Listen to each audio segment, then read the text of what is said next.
So we need to look at presenting as something other than performance. And what I'd like to suggest is what we need to see this as is a conversation.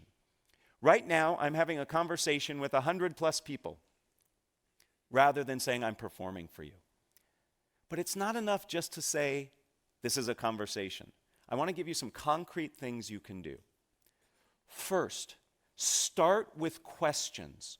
Questions by their very nature are dialogic. They're two-way. I asked you a question. That gets your audience involved. It makes it feel to me as the presenter as if we are in conversation. So use questions. They can be rhetorical, they can be polling. Perhaps I actually want to hear information from you. In fact, I use questions when I create an outline for my presentations. Rather than writing bullet points, I list questions that I'm going to answer.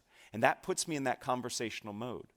If you were to look at my notes for today's talk, you'll see it's just a series of questions. Beyond questions, another very useful technique for making us conversational is to use conversational language. Many nervous speakers distance themselves physically. We use language that distances ourselves. To be more conversational, use conversational language. Instead of one must consider, say, this is important to you. We all need to be concerned with. Do you hear that inclusive conversational language? Has to do with the pronouns. Instead of step 1, step 2, step 3. First, what we need to do is this. The second thing you should consider is here. Use conversational language. So being conversational can also help you manage your anxiety.